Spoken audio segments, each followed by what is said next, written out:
I wanna end me.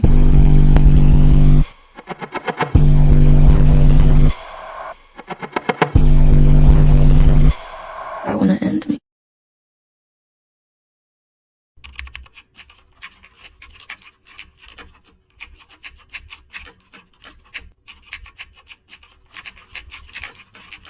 صعب جدا. فجأة يشعر بأشعة الشمس تضرب وجهه، ينظر من النافذة ليقابل بأجمل غروب شمس رآه في حياته. هذا يجعله يدرك أن هذه هي الحقيقة، وأنه ذهب أخيرا إلى الأكاديمية.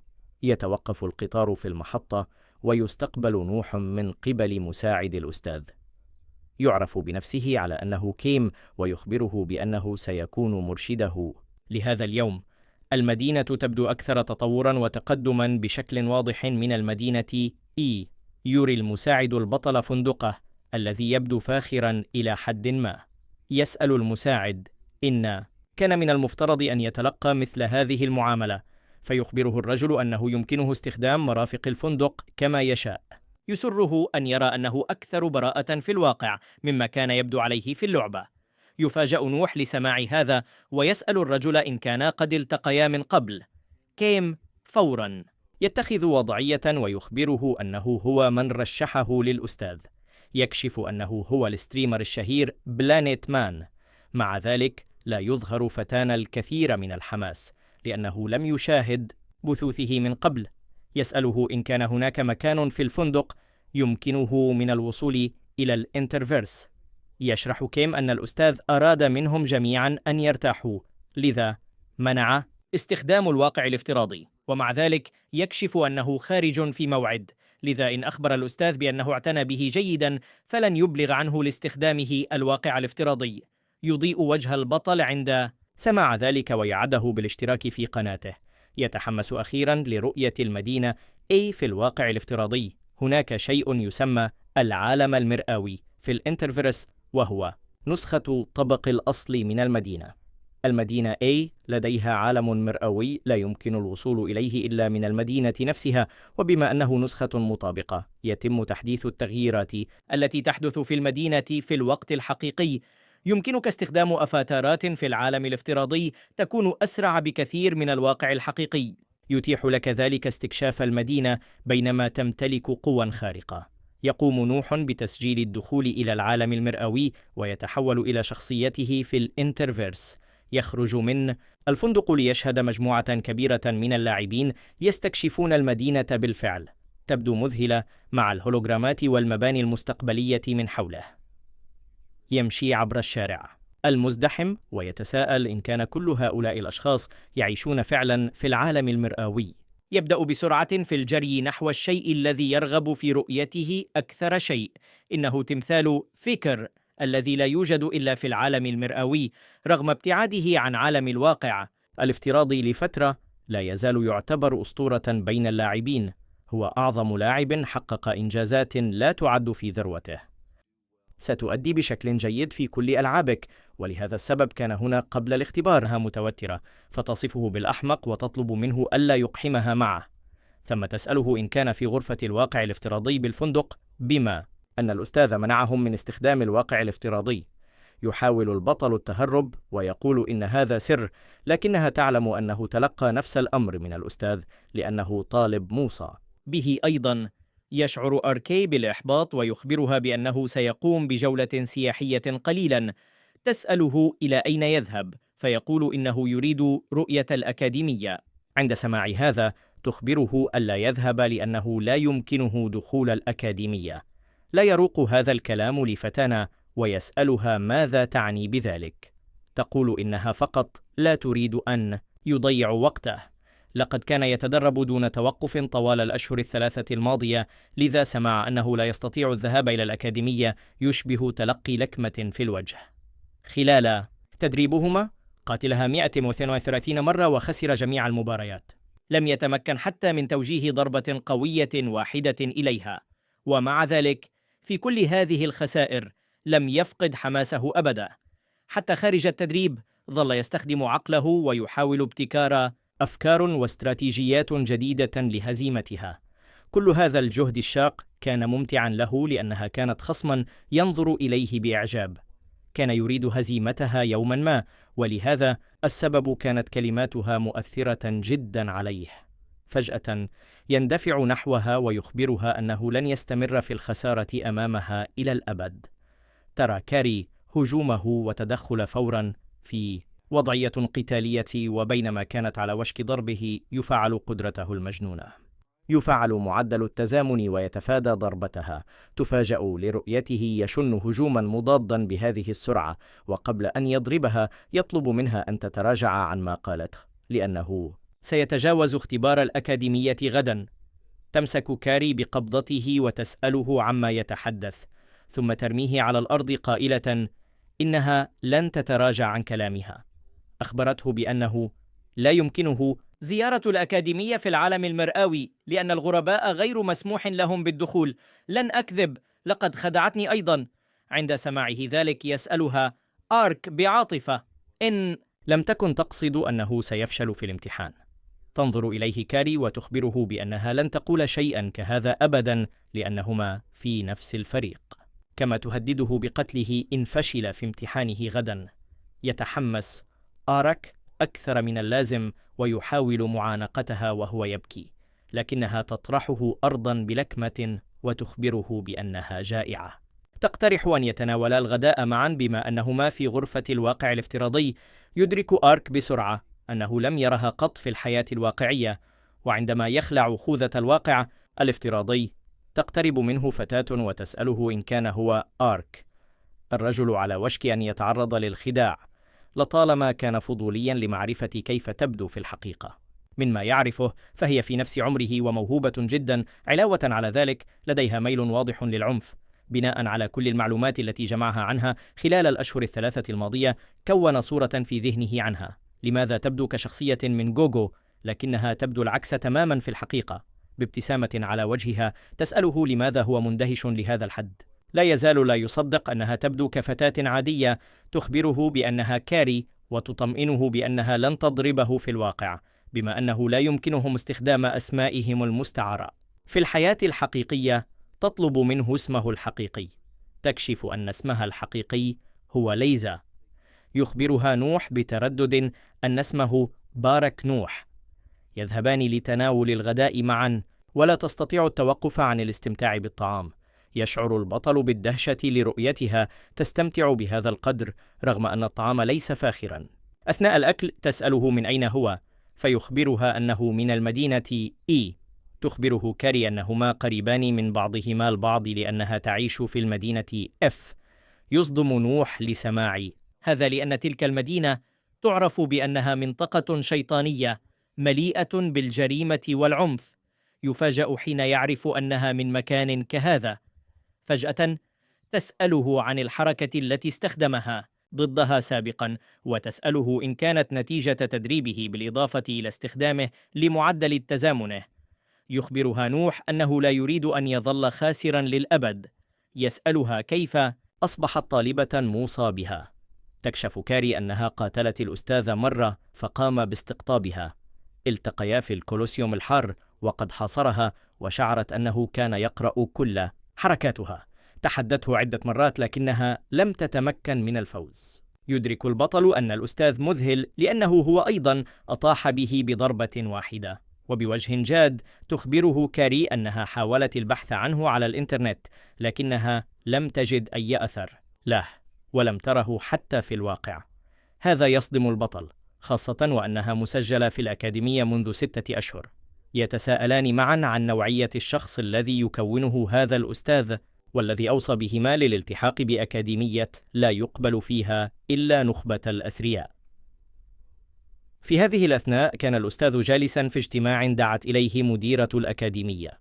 يبدو أن المديرة ستكشف عن تفاصيل امتحان القبول. يبدأ الجميع في التكهن بشأن الاختبار. أحد الأساتذة ينادي على الأستاذ لي ويسأله إن كان قد وجد طلابا جيدين لترشيحهم. هذا الأستاذ هو فايسن. ينظر إليه الأستاذ لي ويتوقع أنه وجد موهبة جيدة بما أنه هو من بدأ السؤال. يضحك الرجل ويخبره أنه من الواضح أنه وجد شخصا استثنائيا بالفعل، وهو واثق من أن الطالب الذي رشحه سيتفوق هذا العام. يرد عليه الأستاذ لي بأن طلابه لن يكونوا سهلين أيضا. الأستاذ سايلر كان يستمع بصمت إلى حديثهم ويسخر من الأستاذ قائلا إن طلابه الموصى بهم ربما من الأحياء الفقيرة ولا يملكون خلفية عائلية مرموقة. يعتقد أن طلابا مثل هؤلاء سيؤثرون سلبا على مكانة الأكاديمية. يرد عليه الأستاذ لي بأن حصر القبول في طبقة اجتماعية معينة هو ما سيؤدي إلى سقوط الأكاديمية. هو يعتقد أن الموهبة يمكن أن توجد في جميع البيئات. الطلاب الذين اختارهم قد يكونون رواد العصر الجديد. يوافقه الأستاذ فايسن الرأي لأنه هو أيضا اختار طالبا من المدينة F. يشعر سايلر بالإحباط من الأكاديمية لتوظيف أستاذ لا ينتمي إلى. يعتقد أن اسم الأكاديمية سيتشوه بسبب ذلك لأنها لم تعد مقتصرة على العائلات الراقية. تنضم مديرة الأكاديمية أخيرا إلى الاجتماع وتعتذر عن تأخرها وتخبرهم أنها تأخرت لأنها خطرت لها فكرة مثيرة أثناء قدومها للاجتماع. تعلن أنها ستكشف عن تفاصيل الاختبار. سيتم إجراء الاختبار من خلال لعبة تعرف باسم باتل رويال. سيبدأ اللاعبون بعناصر أساسية ثم يشقون طريقهم بجمع العناصر والمهارات في ساحة المعركة. آخر لاعب يبقى واقفاً سيعتبر الفائز. يسأل أحد الأساتذة بقلق إن كان هذا يعني أنه سيكون هناك ناجح واحد فقط، فتطمئنه المديرة بأنها فكرت في نظام توازن للاختبار. سيتم تقييم الطلاب بناء على النقاط، وستحسب هذه النقاط بناء على عدد القتلى والمساعدات والبقاء والترتيب العام وأسلوب اللعب. علاوة على ذلك سيتم تصنيف الطلاب ضمن مراتب مختلفة بناء على مقاطع تدريبهم ومحافظهم. تبدأ الرتب من D إلى S، حيث تعد S الأعلى. هناك طالب واحد فقط في رتبة S وسيحصل على مزايا خاصة. الأستاذ لي لا يفهم تماما منطق المديرة لأنه يظن أن تصنيف كل طالب قد لا يكون مناسبا. تقترح المديرة أن يبدأوا على الفور بوضع الطلاب في رتبهم المناسبة. في نفس الوقت كان البطل مستلقيا على سريره يتساءل كيف أن كاري ودودة بهذا الشكل. هذه أول مرة يكون فيها صديقا، لذا يشعر ببعض القلق. يفكر في اختبار الغد ويدرك أنه إن فشل فإن كل ما فعله في الأشهر الثلاثة الماضية سيكون بلا جدوى. قبل النوم يصلي من أجل النجاح. في هذه الأثناء أنهى الأساتذة تصنيف الطلاب بناء على مقاطع تدريبهم. تم اختيار طالب معين ليكون في رتبة S. يشعر الأستاذ لي ببعض القلق ويفكر في نفسه أن هناك وحشا بين الطلاب في اختبار الغد، ويأمل أن ينجح الطلاب الذين رشحهم. وبالمناسبة تم تصنيف بطلنا في رتبة D وهي الأدنى. أخيرا وصل نوح إلى الأكاديمية، يجلس في كبسولة الواقع الافتراضي وفي يده دليل التعليمات. مضت ساعة منذ أن طلبوا منه الانتظار هنا وقراءة كتيب القواعد. لم يستطع النوم جيدا الليلة الماضية لأنه كان متوترا جدا، ولم يتمكن أيضا من مقابلة الأستاذ. كان يريد أن يطلب منه بعض النصائح ليهدأ، لكن الوقت قد فات الآن. يتساءل إن كانت هذه هي الطريقة التي سيفشل بها. يصفع نفسه ليستفيق ويقرر أن يبذل قصارى جهده في الاختبار، كما أنه مسموح له باستخدام معدل التزامن، لذا سيبذل كل ما لديه. فجأة يسمع إعلانا بأن الاختبار على وشك البدء. يسجل دخوله إلى حسابه في الانترفيرس ويستعد للامتحان. يفاجأ مارك قليلا برؤية جميع الطلاب مجتمعين في القصر الملكي. يتساءل إن كان هذا هو موقع الاختبار. وبينما يتلفت حوله يدرك أخيرا عدد الطلاب الموصى بهم الموجودين بالإضافة إليه وإلى كاري. وبينما هو يفكر تناديه من خلفه وتذكره بأنه فعلا حضر. ينظر إليها ويفكر في نفسه أنه لطالما خسر أمامها، لكن هذا سيتغير اليوم لأنه سيقلب الأمور. مع هذا التفكير يدير ظهره ويبدأ بالمشي، لكنها تمسكه وتسأله إن كان هو يحاول تجاهلها بينما يتشاجران. ويبدأ المدير بإلقاء كلمته. الرجل يرتدي حرفيا زي ملك. يعرف نفسه بأنه جيمي فولهاوس، مدير أكاديمية سونغ يونغ. يبدأ بالحديث عن كونهم طلابا موصى بهم وما إلى ذلك، ثم يبدأ في شرح الاختبار. سيكون الاختبار عبارة عن باتل رويال يتقاتل فيه 20 طالبا حتى يبقى لاعب واحد فقط. الشرط للفوز في الاختبار ليس البقاء حتى النهاية، بل إثبات قدرتهم للأكاديمية. ومع ذلك ستكون هناك فوائد للطالب الذي يبقى حتى النهاية. يرفع أحد الطلاب يده ويسأل الأستاذ عن نظام الترتيب، فيشرح أن النظام سيكون عنصرا أساسيا في الاختبار. سيبدأ كل الطلاب برتبة معينة من D إلى A، وإذا قتل طالب خصما برتبة أعلى منها فإنه يسرق رتبته، ومع ذلك ستبقى الرتب مخفية حتى يموت أول لاعب. يضحك المدير بينما يكشف أن بينهم طالبا برتبة S، يخبرهم أنهم سيتلقون معاملة مختلفة في الأكاديمية بناء على رتبهم، وأن أصحاب الرتبة S سيعاملون بأفضل شكل. ترفع فتاة يدها فجأة وتقول إن الطلاب ذوي الرتب الأعلى قد يكون لديهم ميزة منذ البداية. يخبرها المدير أنهم قد قيموا رتبهم بناء على فيديوهات التدريب. تبدو الفتاة وكأنها كارين، وتبدأ في الجدال بأن نظام التقييم غامض للغاية. ينظر إليها المدير ويسألها إن كانت ستغادر، لأنها لا تستطيع تقبل نظام التقييم الخاص بهم. يذكرها بأن أكاديمية سونغ يونغ هي أفضل منشأة تعليمية، حيث يتم إنتاج أفضل لاعبي الألعاب المحترفين. يخبرها المدير أن اللاعب المحترف قادر على الاستجابة لتوقعات الجمهور بهدوء وسط ضغوط لا تحتمل. يطلب منها أن تنظر خلفها لترى الفرق بين من ولدوا ليكونوا نجوما ومن لم يخلقوا لذلك. عليها فقط أن تثبت نفسها كلاعبة إذا كانت غير راضية عن الترتيب. بعد أن أوقف الكارين عند حدها، يعلن بدء الاختبار، ويتم نقل جميع الطلاب إلى الساحة. يشاهد الأستاذ لي طلابه بابتسامة ويقول إنه سيشجعهم. يقدم آرك خريطة ويمنح خيار الهبوط في أي من المواقع المحددة لقد قرأ عنها مسبقا في دليل التعليمات، ويقرر الهبوط في الغابة. يشعر بالحماس لأنه حلم يتحقق بالنسبة له، ومع ذلك يحاول كبح حماسه ويستعد لجمع بعض العناصر. أفضل استراتيجية للفوز في معركة ملكية هي جمع العناصر في بداية اللعبة، فهذا يمنح اللاعب أفضلية على خصمه.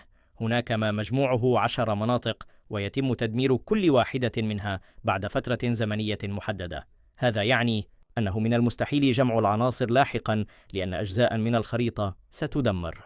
بناء على كل هذه العوامل، وضع البطل خطة لأسرع طريق لجمع كل العناصر التي يحتاجها. يعثر على سروال داخلي فولاذي في أول صندوق كنز يصادفه. فهذا الوضع من اللعبة. من الضروري تجنب اللاعبين في البداية، لأنه يمنعك من جمع العناصر ويضعك في وضع غير ملائم لاحقا. يبلغ نصف قطر الخريطة حوالي 10 كيلومترات، لذا آرك واثق من أنه لن يقابل أي لاعب في الجزء الأول من اللعبة. الرجل يفكر بكل هذا بينما يجلس لاعب آخر على بعد 5 أمتار فقط منه. كلا اللاعبين يصابان تقريبا بسكتة قلبية عندما يلاحظان بعضهما. لم تمر سوى 5 دقائق وقد التقيا بالفعل. يا لها من نحاسة.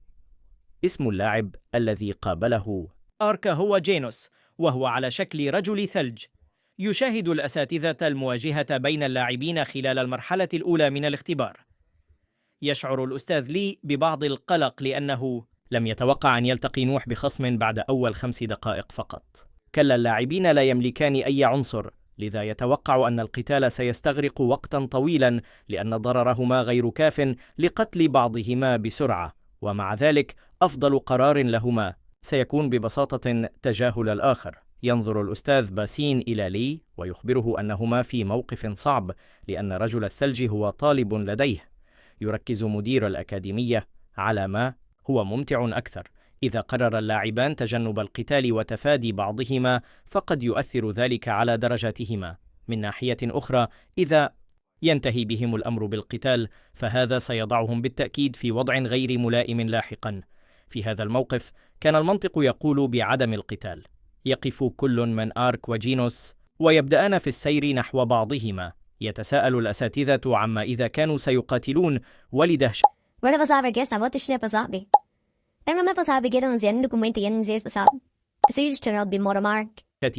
يمر اللاعبان بجانب بعضهما وكأنهما لا يريان بعضهما. كلاهما يتظاهر بعدم رؤية الآخر لكي يتجنب القتال. يضحك البروفيسور بيسين عند رؤية هذا ويقول إن كلاهما خرج من الموقف لأنه كان خائفا جدا من القتال. في هذه الأثناء يجد المدير الأمر مملا. ألعاب الباتل رويال تشترك في قاعدة واحدة، وهي نظام الموت المفاجئ. كلما تقدم الوقت في اللعبة يتم تصنيف عدة مناطق كمناطق خطر، مما يجبر اللاعبين على مغادرتها والاشتباك مع لاعبين آخرين. في هذا الاختبار يتم اختيار مناطق الخطر بعد أول 10 دقائق من بدء اللعبة، ثم يتم اختيار منطقة خطر جديدة كل 5 دقائق. حتى الآن مرت 25 دقيقة وتمت إزالة 7 إلى 10 مناطق من اللعبة. اللاعبون الذين يفشلون في مغادرة منطقة الخطر يتم استبعادهم من اللعبة، ومع ذلك لم تحدث أي معركة حتى الآن، فكل الطلاب يحاولون اللعب بأمان لأن كل تحركاتهم ستؤثر بشكل مباشر على درجاتهم. بينما كان الآخرون يختبئون، كانت كاري تبحث عن لاعب، وأخيرا تجد أثرا للاعب آخر عندما تصادف صندوق كنز قد تم نهبه. تعرف أن الجميع لا يزال يختبئ لأن إشعارات القتل لم تظهر بعد. يقودها الصندوق إلى أعماق المتاهة، حيث يكون لاعب آخر منشغلا بجمع الغنائم. يلتقط سيفا أسطوريا، وهو من أفضل عناصر اللعبة حسب دليل القواعد. هذا اللاعب هو الضارب المحظوظ، ومثل اسمه يعتقد أن الحظ في صفه. لقد مر 30 دقيقة فقط، وقد عثر بالفعل على عناصر من الفئة الفريدة وما فوقها. يثق تماما في أنه يمكنه الفوز بسهولة.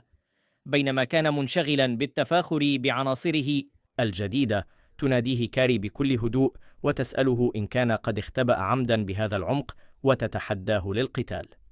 يشعر الرجل بحماس أكبر، إذ يعتبر هذا فرصة لاختبار أدواته الجديدة. يدخل الاثنان في معركة دون حتى تبادل الأسماء. تنطلق كاري نحوه دون تردد، مما يفاجئ الرجل قليلا. يتساءل إن كانت لا تفهم الفارق في العناصر بينهما، حيث يعد ذلك أمرا حاسما في نمط ألعاب الباتل رويال. يتمكن من كسر سيفها باستخدام نصل سيفه، وهي إحدى قدراته، لكنه يفشل في القضاء عليها لأنها تتفادى هجمته التالية. يصاب الرجل بالصدمة لرؤية حركاتها الرشيقة. تسأله كاري إن كان سيفها قد تحطم بسبب قدرة سيفه، ثم تبتسم وتخبره أنها ستأخذ سيفه. يغضب الرجل ويسألها إن كانت لا تفهم أنها خسرت بالفعل حتى من دون سلاح. كاري تبدو واثقة من أنها ستفوز. تغير وضعيتها على الفور وتقفز نحوه. يحاول الرجل الهجوم، لكنها سريعة جدا. تمسكه وهي تحوم فوقه، ثم تلقي به نحو الحائط. قبل أن يتمكن حتى من الرد، يرى لكمة تتجه نحوه. ينجح في إمالة رأسه قليلا، لكن قوة الضربة تترك حفرة في الجدار الخرساني. يتساءل الرجل عن كيفية امتلاك قبضتها لهذه القوة التدميرية. يبدأ باتهامها بالغش، ويقول إنها لم تبدأ بنفس الإحصائيات. تخبره كاري أن هذا ببساطة يعود لطريقة عمل شخصيات الانترفيرس، فقدراتهم الجسدية أقوى بكثير من الجسد البشري الحقيقي. وبفضل محرك الفيزياء في اللعبة يمكن ترجمة الزخم الناتج عن القوة البدنية بشكل واقعي توجه له الضربة.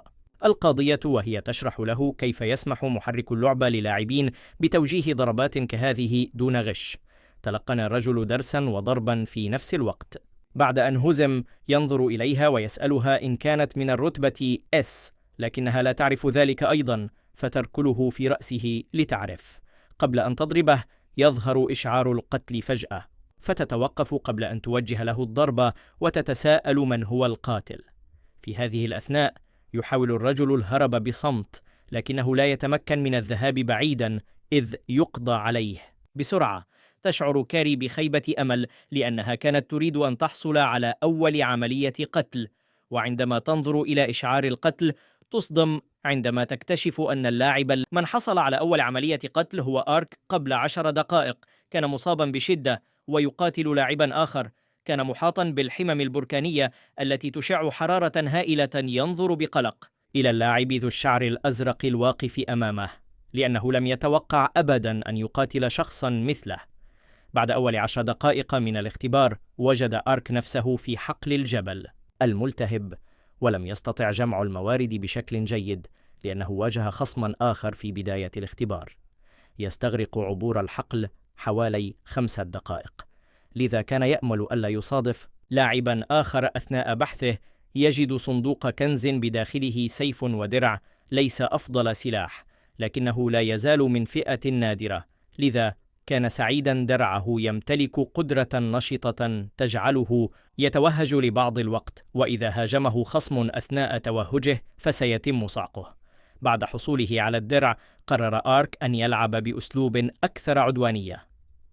في اللحظة التالية يقف أمام لاعب يبدو عالقا داخل صندوق كنز. يعرف آرك أن اللاعب لم يمت لأنه لم يرى إشعار قتل، كما أن صورة اللاعب لا يمكن أن تكون بها خلل لأن هذا اختبار رسمي من الأكاديمية، لذا فالأعطال غير محتملة. السبب الأكثر احتمالا لتصرف اللاعب هو أن شيئا ما قد حدث له في الحياة الواقعية. يتساءل آرك إن كان عليه تنبيه الأكاديمية، ومع ذلك حين يحاول مناداة اللاعب يجلس هذا الأخير فجأة، يدير اللاعب رأسه نحوه ويقول إنه نام لبضع دقائق. يصدم هذا البطل الذي يتساءل كيف يمكن لشخص أن ينام أثناء اختبار يخبره الرجل أنه كان يجمع الموارد، لكن الحقل كان دافئا جدا فغلبه النعاس. ثم يخرج سيفه ويخبر آرك بأن عليهم بدء القتال. يخرج آرك سيفه أيضا ويقول إنه لن يرحم الرجل النائم، يريد اختبار نتائج تدريبه، فقد كان يتعلم فنون القتال خلال تدريباته ويعتقد أنها جعلته أقوى بكثير. يؤمن آرك بأنه لا يمكن أن يخسر أمام لاعب ينام خلال اختبار، لكن الأخ على وشك أن يتعلم الدرس بالطريقة الصعبة. يصد الرجل ذو الشعر الأزرق هجومه بسهولة باستخدام مقبض سيفه. يبدو أن هذا أحد طلاب البروفيسور بيسين. أيضا يخبر بيسين البروفيسور لي أنه غير محظوظ لأن تلميذه واجه هان هو العبقري المذهل الذي قابله في CIDF. رتبته الرسمية هي D، والتي يدعي البروفيسور أنها فقط بسبب كسل هان. لقد رفض تصوير مقاطع فيديو لتدريبه، لذا فهو أشبه بسلاح سري. عندما يخرج هان سيفه يتذكر كلمات أستاذه أن الاختبار سيكون ممتعا، لكن بالنظر إلى خصمه يعتقد أن البروفيسور كذب عليه. آرك يلاحظ بوضوح أن هناك شيئا قد تغير في هذا اللاعب. حركاته أصبحت الآن سلسة وسريعة للغاية. يتذكر مهارة الصعق التي يملكها درعه ويمسكه أمامه فورا، لكن هان يتوقف قبل أن يهاجم ويقول إنه يشعر بتغير في الإيقاع. يشك في أن البطل يخفي شيئا. بدلا من مهاجمة الدرع يوجه له ضربة في ساقه وبعدها مباشرة يركله بقوة ويقذفه بعيدا. البطل ليس لديه أي فكرة عن كيف اكتشف ذلك. وهنا أيها السادة تنتهي حلقتنا لهذا اليوم. إذا أعجبك الفيديو لا تنسى الإعجاب والاشتراك.